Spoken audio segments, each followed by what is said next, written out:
He runs. Across the pale, silent pavement of the Varna Airport parking lot, a young man sprints as if chased by something only he can see. His breath trembles in the humid Bulgarian air. His eyes, wide, glassy, desperate, cut through the early morning haze. A black backpack slams against his shoulder with every frantic step. And then, he vanishes into the tree line. No one has seen him since. This is the last recorded moment of Lars Mittank, a German tourist whose disappearance in 2014 has become one of the most chilling and unsolved mysteries on the internet. A case that blends fear, paranoia, medical oddities, and an overwhelming sense that something was terribly, terribly wrong in the days before he vanished. Tonight, we dig deep into the story, and by the end, you might find yourself asking the same haunting question millions have whispered online. What was Lars running from? Part 1. A vacation that should have been ordinary. Early July, the Bulgarian coast. If you close your eyes, you can almost smell the warm blend of salt water and sunscreen drifting across the beaches of golden sands. The air vibrates gently with music from nearby clubs, and the low murmur of vacationers blends into a peaceful, familiar summer hum. Among them stands 28-year-old Lars Mittank, an easygoing, quiet young man from northern Germany. Friends describe him as calm, responsible, not the type to get into trouble. He had joined his friends for a simple getaway, warm water, cheap drinks, the break every working adult looks forward to. But the sunlit serenity of Bulgaria would soon twist into something dark, something no one could explain. Part 2, the night everything shifted. The timeline fractures here.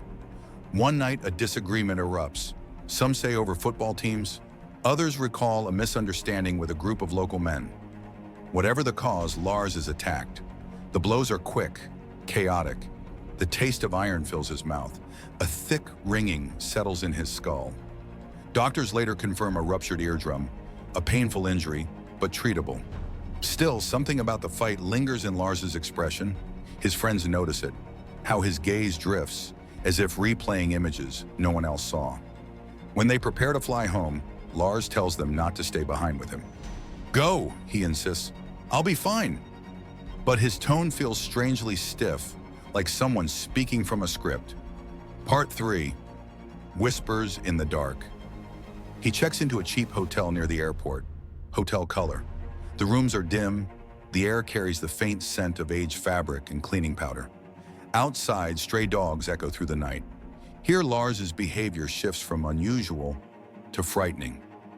A security camera captures him pacing the hallway, stopping, listening. His shoulders tighten. His breath shortens. He calls his mother, his voice trembling. He tells her he is being followed, that men are trying to kill him, that she should cancel his bank cards, that something is wrong with the hotel, with the people around him. But every time she asks why, Lars falls into a stuttering silence, as though the words themselves are dangerous. In the middle of the night, he leaves the hotel. Hours later, he returns.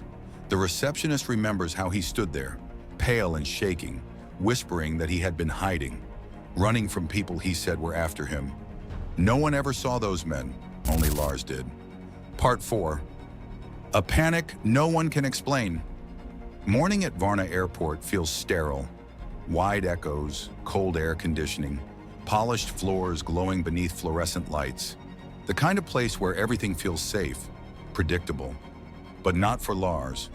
Before boarding, he visits the airport doctor. The doctor's voice is steady, professional, asking routine questions. But as he examines Lars's injured ear, something snaps inside the young man. Witnesses say his pupils dilated suddenly. His breath turned shallow. His muscles locked as if someone had whispered a command only he could hear. And then, without warning, Lars leaps to his feet. He mutters, "I don't want to die here."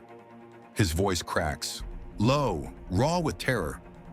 Before the doctor can respond, Lars bursts out of the room and sprints down the hallway, pushing through the sliding doors, leaving his luggage, passport, wallet, everything behind. Security footage captures it all. Him turning a corner, glancing back as if expecting to see a shadow chasing him. Him running into the open air, into the fields beyond the airport. And then, Lars Mittank disappears. Part 5. The search that found nothing. For days, the Bulgarian police comb the fields, the surrounding forests, the coastline. Dogs sniff through the underbrush. Helicopters sweep overhead. Villagers check abandoned barns, ditches, orchards. The earth remains silent. His family travels to Bulgaria, clinging to hope. His mother walks the same terrain he ran through, her hands trembling as she calls out his name to the trees. The wind carries her voice away, leaving only the soft rustling of leaves. And in the years that follow, the internet becomes both a haven and a haunting. Millions watch the airport footage. They freeze frames, enhance shadows, reanalyze his expression. Was Lars suffering from a medical episode? A burst eardrum can trigger vertigo, disorientation, anxiety. But could it create pure terror? Was he drugged, followed, threatened? His calls to his mother suggest paranoia. But paranoia rooted in what? Did he stumble into something criminal the night of the fight? Some say he overheard something he shouldn't have. Others believe he suffered a rare post-trauma condition, delirium, psychosis, or a reaction to antibiotics. And a smaller number insists that the way he looked over his shoulder, the speed at which he ran, the instinctive panic, suggest he really was being chased. To this day, there is no answer.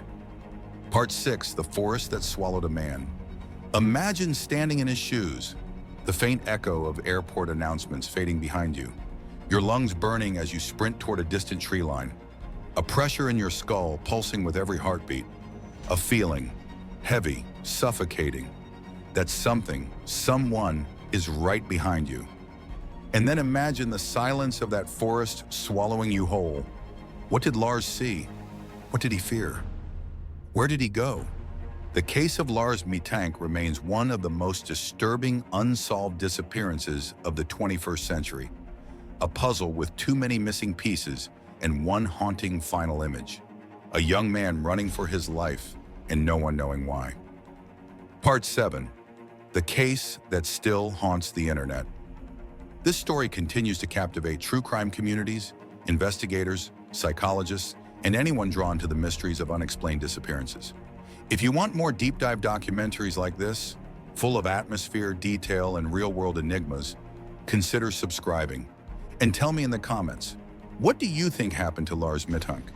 Was it fear without cause, or fear with a cause we still don't understand?